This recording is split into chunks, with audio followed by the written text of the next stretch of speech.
20.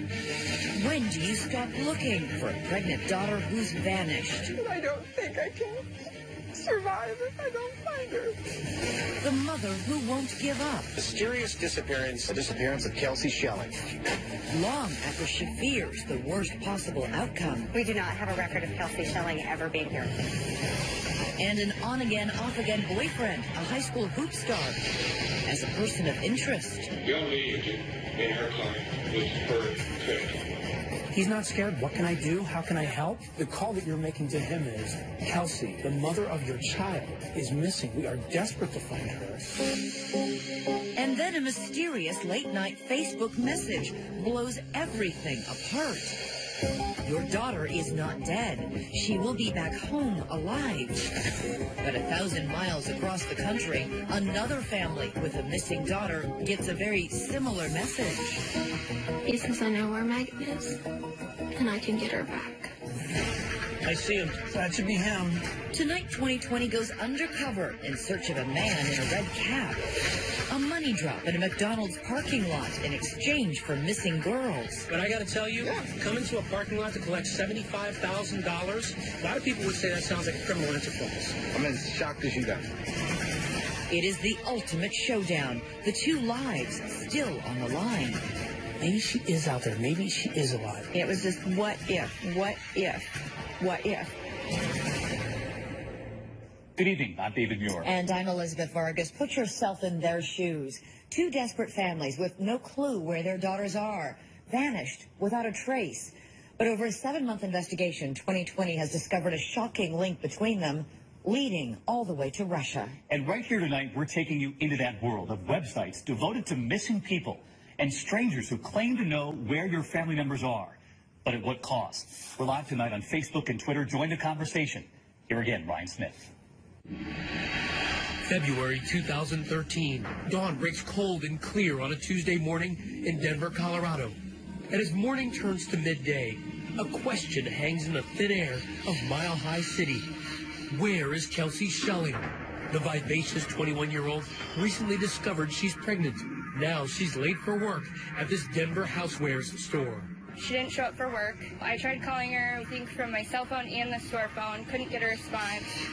At his hardware store in Holyoke, Colorado, Kelsey's father, Doug, also has trouble connecting. Then I thought, well, I'm going to call and see how she's doing. She didn't answer her phone, which is pretty rare. Tuesday turns into Thursday, and the silence gets louder.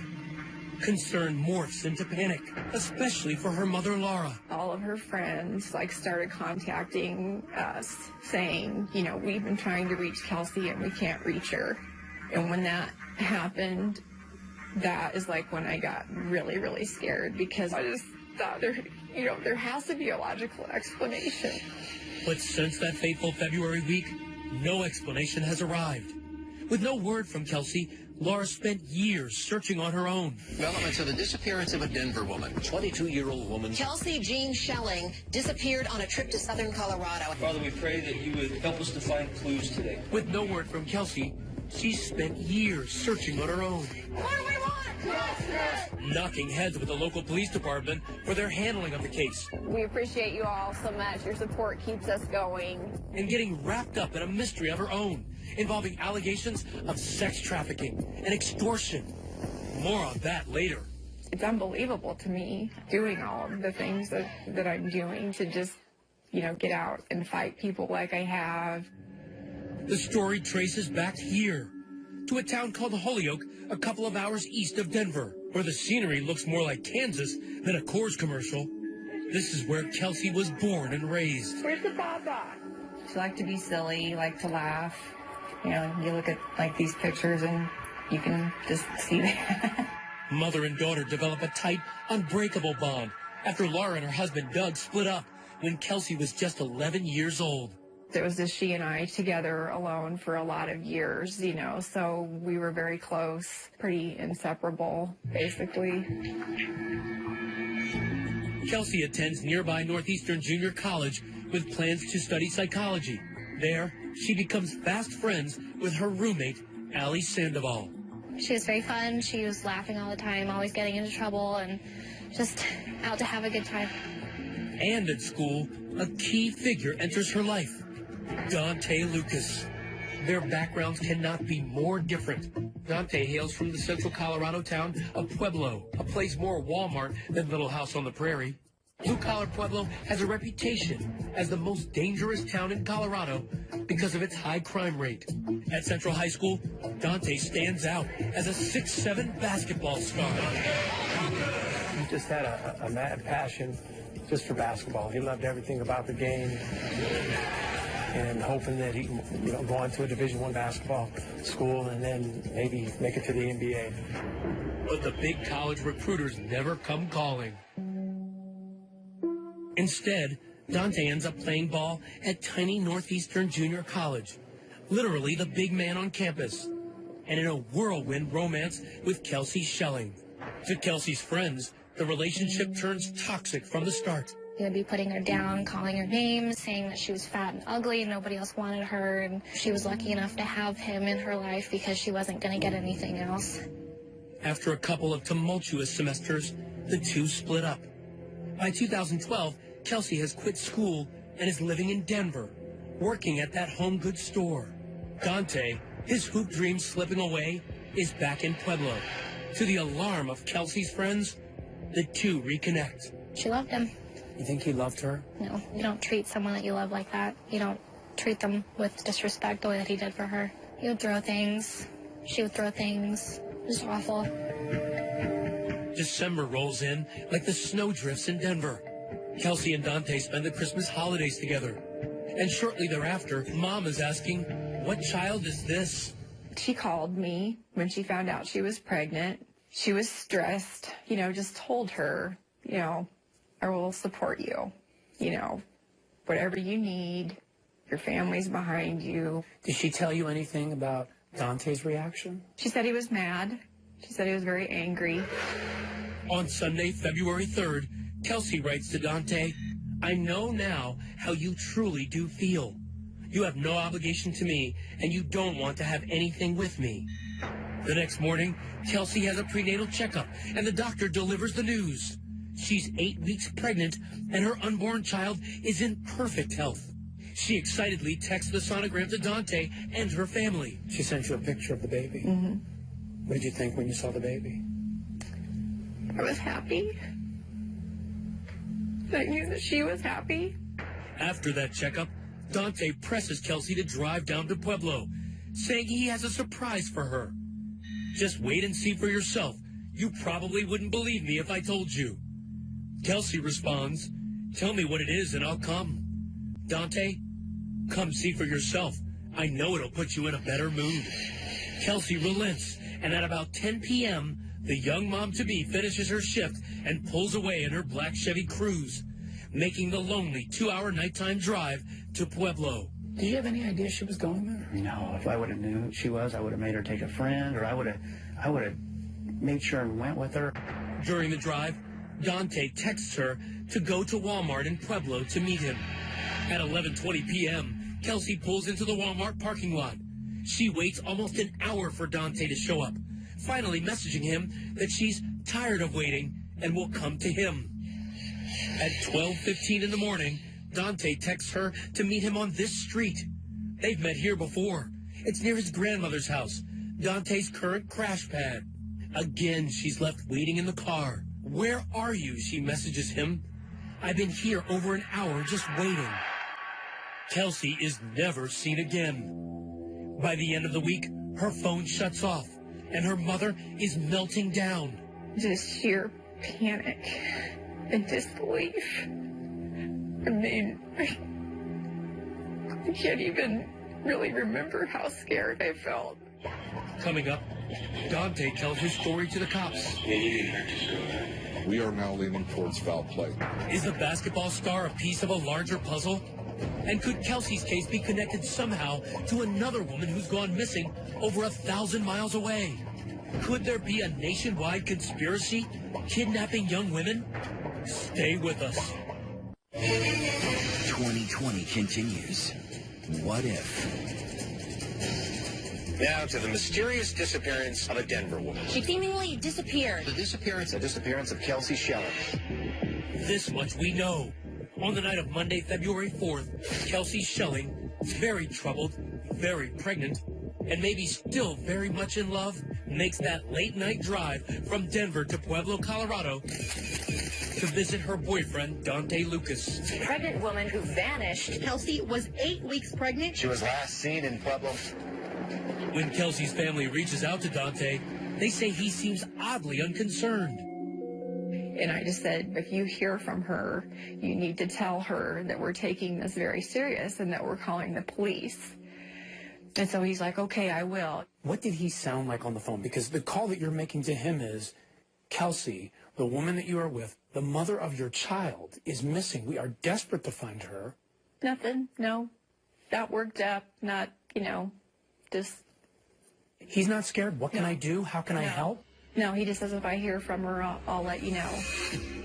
The Pueblo PD take over the case.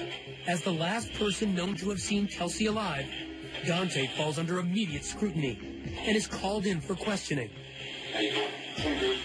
He gives a detailed account of what happened. Corroborating Kelsey's texts, he says Kelsey arrived at the Walmart meeting point after 11 p.m. After waiting there in vain for 45 minutes, she and Dante finally rendezvous on Manor Ridge Drive, near his grandmother's house where he'd been staying. And she came down to Pueblo, and we're talking or whatever. We ended up, she ended up, getting mad at me or whatever. So, I went back home that night. I thought she was just going to go back home, but she ended up staying till the next morning. Dante claims Kelsey never went home. Instead, he says she slept in her car. And at about 7 that morning, she asked him to take her to a local hospital because she wasn't feeling well. So, went to Parkview, and she went in and stayed for about almost 2 hours, hour 45 too. She came out and she told me she wasn't pregnant. Now that's an eyebrow raiser right there. Since just the previous morning, a doctor in Denver had confirmed the pregnancy and a healthy baby with that ultrasound. Still, Dante proceeds with his story, claiming at about 9 a.m., the two drove from the hospital and ended up at that Walmart where they parted ways. As it turns out, forever. She went to go get some snacks, like something to eat. She was hungry. And then came back out, we ended up talking, and she ended up showing me, get out of the car at Walmart. And she didn't want to take me home. So I just left from Walmart, I started walking home. Yeah, you didn't hurt this girl, right? No, I never heard of her. Could Kelsey have harmed herself, distraught over a supposed miscarriage? In his interview, Dante described her as a troubled, erratic young woman. She had bad anxiety, she has anxiety attacks, so she had pills for that. Okay, tell me about that. She's told me before that she's ended up in the hospital a few times from overdosing, I guess. Dante cast her to police as someone who had troubles with drugs. I don't believe that, no. So do you think that Dante made all these statements up? Yes. And why do you think he did? To try and throw the attention some other direction. I mean, even if Kelsey did commit suicide, which I don't believe she did, because she was happy. She wanted that baby. She wanted to be a mom. But if she committed suicide, you would find her body. Dante is allowed to leave. And then, 8 days after the disappearance, a breakthrough. The car of a missing Denver woman has been found in Pueblo. Kelsey's car is discovered in a different Pueblo hospital. The car was abandoned in the parking lot. But Andrew McLaughlin, deputy police chief at the time, says police are unable to determine who left it there. We did not have any good security footage that could tell us who dropped off the car, how the car got there. But you find the car and no Kelsey. And no Kelsey. Normally, if someone was going to go away for a few days, they take their car with them. So we are now leaning towards foul play. So we accelerate the case. Attention now returns with some urgency to Dante's version of events. And already, some things aren't adding up. Remember how Dante said he dropped Kelsey off at this hospital at around 7 a.m. on February 5th? He said he waited outside for her. She went in and stayed for about almost 2 hours. But there's just one problem with his story. We have no record of Kelsey Schilling ever being here at Parkview Medical Center. Now, what do you check to find out if she was here or not?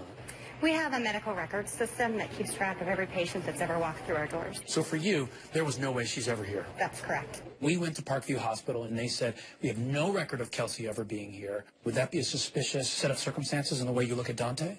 Yes, it is. In fact, much of Dante's story is going to start to crumble quite shortly. Well, this is another glaring hole in his statement. Because there were security cameras almost everywhere along the way. And police say they showed no signs of Kelsey, only Dante.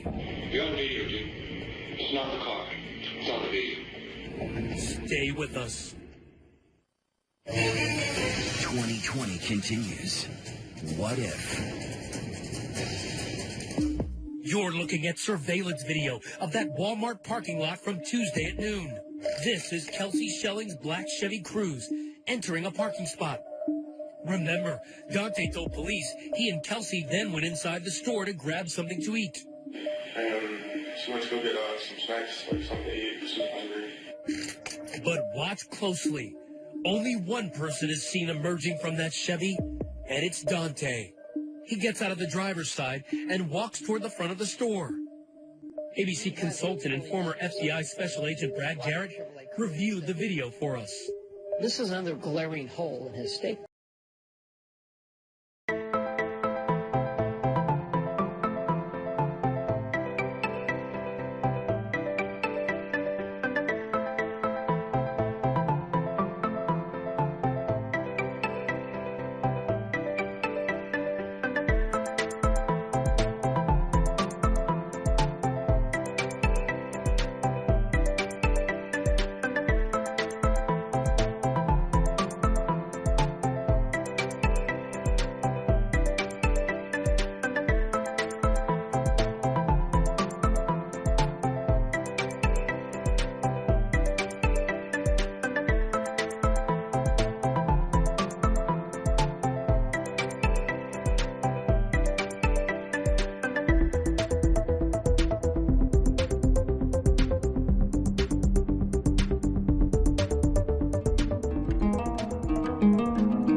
where he contends that the two of them are together, and clearly, based on the surveillance, it's one person. Dante is later seen walking through a parking lot in the rear of the store, where his mother arrives to pick him up. But what happens next to that parked Chevy? Could Kelsey still be in the car? Well, watch as it sits and sits and sits through the day, through the night. And over an 18-hour period, nobody is seen getting in or out of the car. But then, at 7:17 the following morning, a Walmart camera captures this man in a gray hoodie walking across a parking lot. Now, watch the camera trained on Kelsey's Chevy. The man with the hoodie approaches the car without hesitation. He opens the driver's door, gets in, and moments later, drives the car away. It's a car that that person is familiar with. And we know earlier that Dante had the key. So who is this? I don't know. It's hard to imagine it's not anyone other than Dante. Who do you think that someone was that came back and drove that car away? You know, there are similarities to Dante, but it's nothing that we can 100% say that is the person who drove it away. And other security cameras capture something Dante omitted from his account to police. Remember, he said after leaving the hospital that morning, he and Kelsey drove to the Walmart. But it turns out he did make a stop at this Pueblo bank. This video was shot at about 11:40 a.m. before he arrived at the Walmart. Dante is seen pulling up to a drive-through ATM in Kelsey's Chevy Cruze, and he's using Kelsey's bank card to withdraw $400 from her account. Kelsey is nowhere to be seen. Is it suspicious for you that he uses that card? It is part of the suspicious activity, yes, and that is one more addition that we have in the case. Cops now believe that Dante knows much more about Kelsey's disappearance than he's letting on. Time for Cops versus Dante, the rematch. This is the second time I talked to you. You're afforded certain rights by the Constitution. These detectives had a wealth of information to go at him that I and other people would have died to have had in an interview. Playing a game of 2-on-1, the Pueblo detectives confront Dante about his visit to the ATM using Kelsey's bank card. I don't know the nice way to put this, but why'd you get the money? The money? Mm-hmm. What money? 11:39 at the bank. You're on video, dude. In her car with her credit card. You're on video. This for the 400 they're talking about? Mm-hmm. This is for my phone bill. Why didn't she go with you to the ATM? It's not the car. It's on the video. It may have been while she was over the hospital. Honestly, I'm not sure about the, like I said, like my time frame has been messed up. The detective moves on to another topic, pressing the power forward about why there's no record of Kelsey ever showing up at that hospital. There's no record of her ever being in front of you. That's like all I have to say. Like, take my shoes, and you know, if you see the questions that I understand where you're coming from. I completely do. Like, I get it, but I don't even know what to say right now. It's clearly an opening. The light's almost coming on like I'm boxed here, and I feel like I'm in trouble. But Garrett believes right at that moment, the cops make a blunder. Instead of cornering Dante on these contradictions, they hopscotch over to an unrelated topic. When you dropped her off, at Walmart, where were you parked at? I mean, like, apparently you guys know, so, like, I don't understand why you, like, I told him one time, like, that's all I can say about it. She dropped you off. When was that again? So I speak to a lawyer, please. So you guys just keep asking the same questions over and over, and I was like, speak to a lawyer. And with that, game over. The detectives walk out of the room, and the interrogation is concluded, with key questions about that Walmart video, for instance, left unasked. Unfortunately, this is a very poorly executed interview. I think it's a tremendous missed opportunity because you have a case that you don't have physical evidence. Pueblo police wouldn't discuss details of the interrogation, but they acknowledged that it was their last shot at talking to Dante about the case. Once he shut down, our avenues of trying to talk to him, and How did you read that? We read it as, the possibility that he knows something. Now, the police still have Dante dead to rights using Kelsey's bank card. So they arrest him and charge him with identity theft. But just a month later, to Kelsey's family's horror, the charge is dropped. How do you prove she did not or did give him permission at that time? You don't know that. And since you had him permission to do it before, it makes it a very difficult case to prosecute. He's out there walking around free as a bird. Why would that be the case if he's in that interrogation room lying to your officers? Lying to someone is not evidence of the crime. I just have to ask you, how does all of this make you feel? Sick. Angry.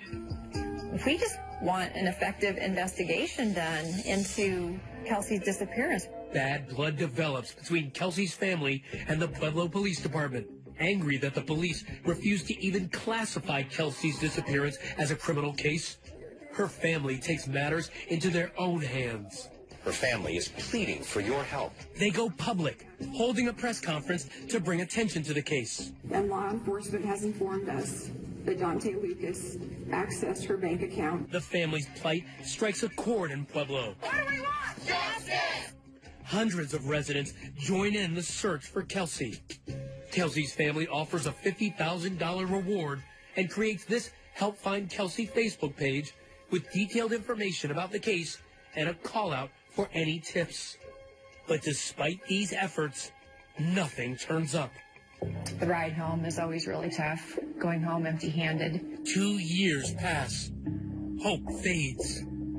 But coming up, a startling message is about to come through that Facebook page, giving Laura hope that maybe she can get her daughter back without the Pueblo police. A mystery emailer is about to deliver shocking news. He claims he knows all about what Dante was up to and that Kelsey is alive, being held along with other kidnapped women. And there's video to prove it. That there was video of Kelsey screaming for help. Maybe she is out there. Maybe she is alive. I mean, it was just what if? What if? When 2020 continues. Your name's Tickle, right? As Laura Saxton tends pigs in her Yuma, Colorado home, she's convinced another kind of swine has taken her daughter. But was Kelsey murdered, or could she somehow be alive? What if she is still out there somewhere? Our story is about to take a dramatic turn to the east. This is Portsmouth, Ohio, a stone's throw from the Kentucky border. This former meatpacking hub, now plagued by prescription drug abuse, would seem to have nothing to do with the disappearance of Kelsey Schelling 1,200 miles away in Colorado. But listen to this mother's story. I want her to come running down that street. Come walking around the corner. Marcella Lancaster has never met Kelsey's mom, Laura Saxton, but she knows all about her pain. You gotta just, try not to cry every day in front of my grandson. Just 2 months after Kelsey Schelling disappeared, leaving behind no trace but her abandoned car, a strikingly similar fate befell Marcella's 25-year-old daughter, Megan. She vanished from Portsmouth, also leaving behind no trace but her abandoned car. At first glance, there are a lot of similarities between these two cases, which one could conclude that the same individual or a group are involved in both of them. The Portsmouth police are drawing a blank, but Marcella and her family have been relentless in their search. An eerie feeling like there's something, like we're going to find something. Megan's sister-in-law, Katie, runs point for the family. And so, for more than 3 years, parallel family tragedies playing out in separate time zones. Both families organizing searches, setting up Facebook pages to field leads, and doing whatever they can to keep public attention on their respective cases. Many in Pueblo are not giving up on finding clues that could help find Kelsey Schelling. Why do you think people feel so strongly about Kelsey's case? They can't believe it. They try and imagine what if it was their child. And in both cases, both families realizing it may all be for naught. I was finally coming to terms with backing off a little bit. You've had so many dead ends in this situation. Is it hard to keep hope? As far as the hope of actually finding her, that dwindles every day. But last October, as Dante Lucas is working and playing basketball in Pueblo, and Laura is reconciling herself to her worst-case scenario, a startling development. A mysterious message of hope comes through that Help Find Kelsey Facebook page. It was from a woman who I'm not familiar with, saying, if I have information about Kelsey, can I remain anonymous?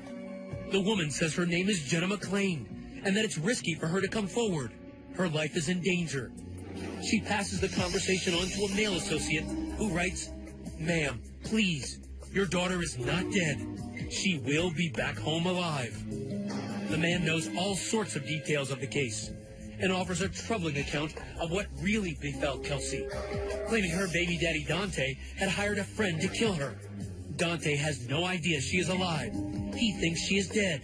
Cliff, who was ordered to kill her, opted to keep her and sell her. And that the friend did not kill her. He sold her into sex trafficking. He had a fake grave dug and showed that to Dante as proof that he had killed Kelsey. The baby had been aborted. There was video of it being done, of Kelsey screaming. How did that affect you? It's really hard to find words to use for it because it's so awful. It made me sick. I mean, I could barely function. That same month, 1,200 miles away in Ohio, a nearly identical development. One Jenna McLean reaches out to Megan Lancaster's family through Facebook, says she has information, then passes the conversation on to a male associate who knows all about Megan's case. Out of nowhere, he pops up. He says, I know where Megan is, and I can get her back. He tells me how she was tortured, and that she was in sex trafficking, and he told me that they kept her on chains. Both families get a nearly identical, highly bizarre proposition. The emailer says he can help each missing woman escape, but he needs money.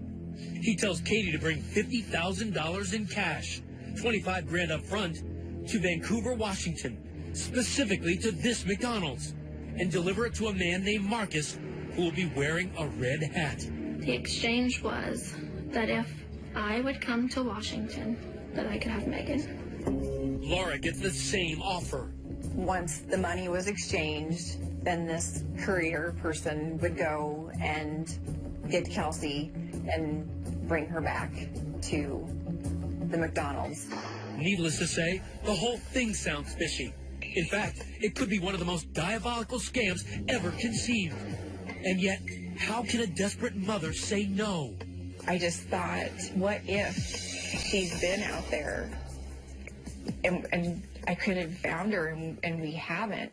Despite her skepticism, Laura decides to play ball, writing back she's ready to make a deal. I'll have to sell some stocks, which will take about a week, but I can push to expedite that process. Katie also agrees, but there's a twist. Both families are working with 2020. When it's time for the drop, the delivery man will be one of our producers. Enough games. Before we give this guy anything, it's time for some answers. Right when they're at the trunk, get ready. We're about 10 seconds away. Stay with us. 2020 continues. What if? The mystery of Kelsey Shelling's disappearance has brought us all the way here, Vancouver, Washington, and an ordinary McDonald's, where somebody is about to conduct some extraordinary business. A picture was sent, a name was given, very specific instructions. Laura Saxton has arranged this meeting with a mysterious emailer. He's promised to return Kelsey from the clutches of a sex trafficking ring if she will hand deliver $50,000 here to a man named Marcus wearing a red hat. Concerned about possible criminal involvement, Kelsey's family has asked Vancouver police to meet the courier undercover. We didn't know if this actually was a sex trafficking issue or if it was extortion. It felt like law enforcement should have been involved in the situation. But just before the appointed time, the Vancouver police back out, believing it to be a scam and not an actual human trafficking plot. But 2020 has that Golden Arches under surveillance, and our cameras are rolling as a man with a red hat enters. He sits quietly, doesn't even order a McShake, waiting for his takeout order of cold hard cash. But after no one shows up, he takes his leave. We show the video to Laura. I'm really surprised that somebody actually showed up. It is weird, eerie to see that they actually were, going through with this. Laura's more determined than ever to uncover the truth. Is this for real or is it a scam? It was just all a matter of trying to get down to the truth of this. Now, 2020 has uncovered the key to cracking this mystery. It's that other tormented family in Ohio, the family of Megan Lancaster. What if he really does have her, and I can bring her home? They've also been promised to get their missing loved one back if they bring a supersized bag of Benjamins to that same Golden Arches and deliver it to a man named Marcus wearing, you guessed it, a red hat. It's almost a relief to know that they were doing this to somebody else in a way, because then that's just 100% clarification that some dirtbags out there are trying to get money off of these poor families. Both families now convinced they're being conned and ready to fight back. I was like hell-bent on this person being found. I wanted to know why. Why did you randomly pick us? Why did you randomly pick the other family? Why? Katie, you said this morning that they sent you a text message. To answer that question, Katie has agreed to work with 2020 to set up a sting operation. They will be sending Marcus. Just 2 weeks after Marcus came to scoop up Laura's cash, Katie arranges a similar meeting of her own. But there's a twist. She will be bringing ABC News producer Jerry Wagshall and a hidden camera. Katie and Jerry walk into that Vancouver McDonald's, the appointed meet time. They spot Marcus, the man with the red hat, and walk over to him. Katie's been instructed not to ask any questions, so they tell Marcus they've brought the money, but the cash is in the trunk of a car parked outside. Okay, let's get ready. They all head out to the parking lot, but before the trunk is open, it's time for a little heart-to-heart with Marcus. Marcus, Ryan Smith, ABC News. How you doing? Pretty good. Good. Why'd you come here to take $25,000 from Katie? I don't know. You don't know why you're here to take $25,000 from Katie? Nope. What are you here for? Oh, because to collect some money. Marcus claims he was suckered too, lured online into a supposed jewelry venture. He says he was supposed to pick up the money and wire it to someone he's never met. So a random guy tells you to go to McDonald's twice in less than 2 weeks to meet people to pick up money, and you don't think anything of it? I didn't think none of it. We were told that you were going to deliver Megan to Katie today. Is that true? I have no idea about no Megan or no kidnapping or anything like that. See how this doesn't make sense? Yeah. Do you see how it sounds like you're involved? This would be a scheme to extort money from families who have family members that are missing. I didn't know nothing of this. How could you even, I guess, even start this? No We're clue talking about a human missing trafficking person. here. I had no clue anybody was supposed to be exchanging nothing for a human being. If I did know, I would not have been involved in this situation. We showed our confrontation with Marcus to Laura. I just feel shaky inside. Definitely a big scam. It's important that you be real honest with me. Yeah, I'm real honest. You have never heard of Kelsey Shelley. Never. You have never heard of Megan Lancaster. Never. I guess Marcus is the fall boy, and I want to know who's behind it. So who was sending those emails? Well, it turns out they may be a little tougher to get to. An FBI analysis of the emailer's Facebook page revealed that it utilized an IP address which is traced back to, of all places, Russia. That's the frustrating part about internet scams, is they're difficult to identify and even more difficult to hold the people accountable. But since we confronted Marcus, both Laura and Katie have stopped receiving those tormenting messages. I'm really grateful to know that we know the answer, and this needs to just be a warning to other families who have missing family members that these people are out there. They're looking for you. They're studying you. They don't have a problem with hurting you and taking your money. Coming up, the extortion plot may be laid to rest, but Laura now returns her focus to her prime suspect, Dante Lucas. And so do we. How about a little one-on-one? Dante Lucas, I'm with ABC News 2020. Stay with us.